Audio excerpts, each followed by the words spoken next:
Assalamualaikum warahmatullahi wabarakatuh. Perkenalkan, nama saya Humaira dari Prodi Administrasi Publik, NIM 22066320111262. Di sini saya akan mencoba mempresentasikan hasil dari proposal penelitian yang berjudul Evaluasi Program Keluarga Harapan dalam Mencapai Stabilitas Perekonomian Masyarakat di Negari Balingka. Pertama, kita masuk pada pendahuluan. Itu ada latar belakang penelitian, di mana kemiskinan merupakan masalah utama bagi negara-negara berkembang termasuk Indonesia, yang tidak hanya mempengaruhi tingkat pendapatan, tapi juga akses terhadap layanan dasar seperti pendidikan dan kesehatan. PKH menjadi program pertama yang diluncurkan pada tahun 2007 yang menyediakan bantuan tunai bersyarat. Hal ini bertujuan untuk mengurangi kemiskinan dan meningkatkan sumber daya manusia. Di Nagari Balingka merupakan salah satu daerah yang melaksanakan PKH, yang menghadapi tantangan sosial dan ekonomi yang unik. Efektivitas program dipengaruhi oleh kondisi geografis dan ekonomi yang sedang berkembang. Karena itu, perlunya kita mengevaluasi dampak PKH terhadap stabilitas ekonomi masyarakat karena mencakup peningkatan pendapatan, akses terhadap layanan, dan kegiatan ekonomi yang produktif. Selanjutnya ada identifikasi masalah.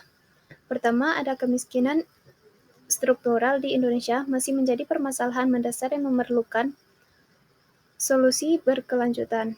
Kedua, belum adanya evaluasi komprehensif mengenai efektivitas program Keluarga Harapan dalam meningkatkan kesejahteraan ekonomi keluarga penerima di tingkat akar. Ketiga, kerentanan ekonomi masyarakat Desa Balingka yang mayoritas berprofesi sebagai petani.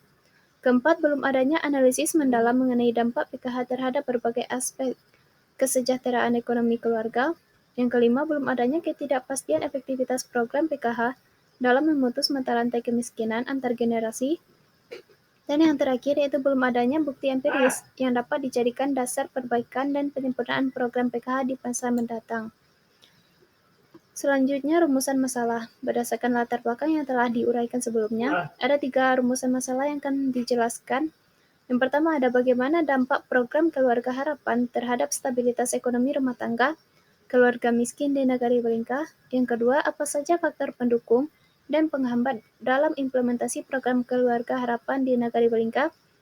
Dan yang ketiga, bagaimana strategi pengembangan program Keluarga Harapan atau PKH untuk meningkatkan stabilitas perekonomian masyarakat di Nagari Balingka.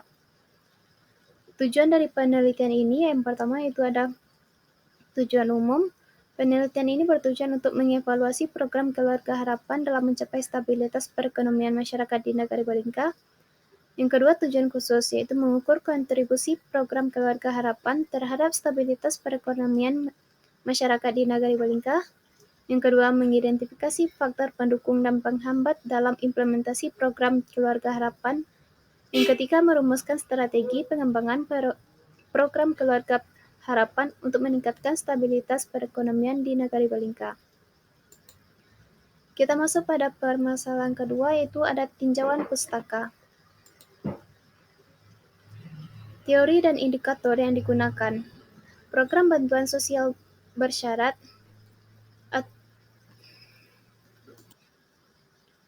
Selanjutnya, teori dan indikator yang digunakan. Teori yang digunakan yaitu program bantuan sosial bersyarat atau conditional cash transfer yang merupakan instrumen kebijakan sosial yang menggabungkan transfer tunai dengan persyaratan investasi dalam pengembangan sumber daya manusia. Yang kedua, teori ekonomi rumah tangga yang dikembangkan oleh Becker tahun 1965 dan Singh et al. 1986 yang menyediakan kerangka untuk memahami perilaku ekonomi keluarga dan mengalokasikan sumber daya.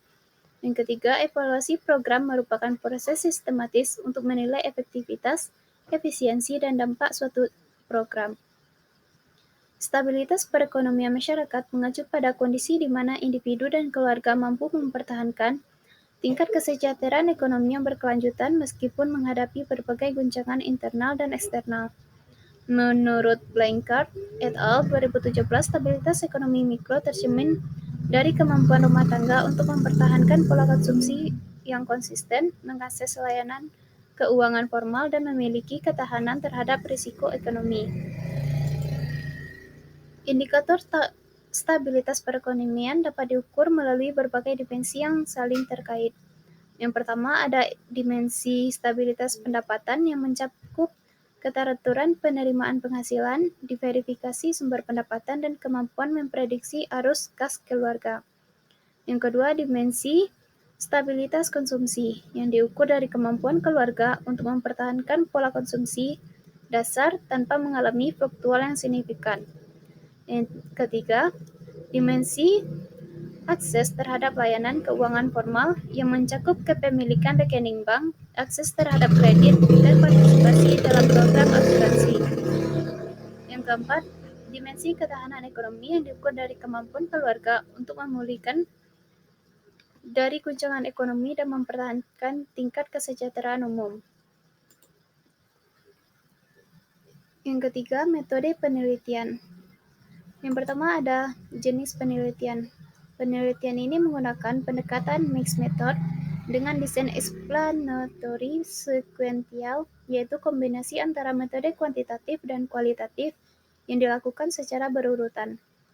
Tahap pertama menggunakan metode kuantitatif untuk mengukur dampak PKH terhadap stabilitas perekonomian masyarakat melalui analisis statistik deskriptif dan inferensial. Tahap kedua menggunakan metode kualitatif untuk menggali pemahaman mendalam tentang mekanisme dan proses yang mendasari dampak program melalui wawancara mendalam dan observasi partisipatif. Lokasi dan waktu penelitian. Penelitian ini dilakukan di Nagari Balingka, Kabupaten Agam, Provinsi Sumatera Barat. Pemilihan lokasi ini didasarkan pada pertimbangan bahwa Nagari Balingka merupakan salah satu nagari yang memiliki jumlah penerima PKH yang signifikan dan telah mengimplementasikan program ini selama lebih dari 5 tahun. Lokasi ini juga dipilih karena memiliki karakteristik geografis dan sosial ekonomi yang representatif untuk wilayah pedesaan di Sumatera Barat.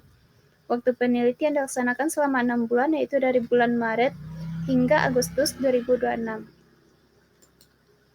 Teknik pengumpulan datanya. Untuk teknik pengumpulan data kuantitatif dilakukan melalui survei terstruktur menggunakan kuesioner yang telah diuji validitas dan reliabilitasnya. Kuesioner dirancang untuk mengukur berbagai dimensi stabilitas perekonomian keluarga yang meliputi stabilitas pendapatan, stabilitas konsumsi, akses terhadap layanan keuangan, dan diversikan sumber pendapatan dan ketahanan ekonomi. Setiap dimensi diukur menggunakan multiple item dengan skala Likert 5 poin dan beberapa pertanyaan terbuka untuk data kuantitatif kontinu. Sedangkan pengumpulan data kualitatif dilakukan melalui 3 metode utama. Yang pertama yaitu ada wawancara mendalam, yang kedua observasi partisipatif, dan fokus group discussion. Wawancara mendalam dilakukan dengan 20 informan yang dipilih secara purposive sampling. Observasi yang partisipatif dilakukan untuk mengamati aktivitas ekonomi sehari-hari keluarga penerima PKH, termasuk pola konsumsi, strategi nafkah, dan interaksi sosial ekonomi dalam masyarakat. Sedangkan fokus group discussion dilakukan dengan 3 kelompok yang masing-masing terdiri dari 6-8 peserta untuk membahas topik-topik spesifik seperti dampak PKH terhadap usaha mikro, pengelolaan keuangan keluarga, dan strategi menghadapi guncangan ekonomi. Selanjutnya, teknik analisis data. Analisis data kuantitatif dilakukan menggunakan Statistical Project for Social Science atau SPSS versi 26 melalui beberapa tahap. Pertama, analisis deskriptif. Kedua, uji asumsi klasik. Ketiga, analisis bivariat menggunakan uji korelasi Pearson atau Sperman untuk mengidentifikasi hubungan antara PKH dengan stabilitas perekonomian.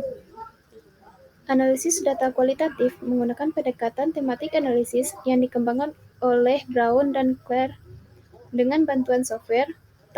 Dengan tahap pertama yaitu familiarisasi dengan data melalui pembacaan berulang transkrip wawancara dan catatan observasi. Tahap kedua, pengkodean awal untuk mengidentifikasi unit makna yang relevan dengan pertanyaan penelitian. Tahap ketiga, yaitu pencarian tema dengan mengelompokkan per-kode yang terkait menjadi tema-tema potensial. Yang keempat, review dan refinement tema untuk memastikan konsistensi internal dan eksternal. Tahap kelima, yaitu penamaan dan definisi tema final yang menggambarkan pola makna dalam data. Yang terakhir atau yang keenam yaitu penulisan laporan analisis yang mengintegrasikan tema. Manfaat penelitian yang pertama yaitu ada manfaat teoritis. Di antara manfaat teoritis yaitu berkontribusi terhadap teori evaluasi program sosial, pengembangan teori conditional cash transfer, kontribusi terhadap teori ekonomi rumah tangga, pengembangan konsep stabilitas perekonomian masyarakat. Yang kedua, manfaat praktis diantaranya perbaikan implementasi program PKH, optimalisasi dampak program terhadap stabilitas ekonomi, pengembangan kebijakan sosial yang lebih efektif, peningkatan kapasitas pendamping PKH, pengembangan sistem monitoring dan evaluasi, manfaat bagi masyarakat penerima program, kontribusi terhadap pencapaian tujuan pembangunan berkelanjutan, dan terakhir, preferensi untuk penelitian selanjutnya. Presentasi yang dapat saya sajikan mengenai proposal penelitian ini, atas perhatiannya saya ucapkan terima kasih. Assalamualaikum warahmatullahi wabarakatuh.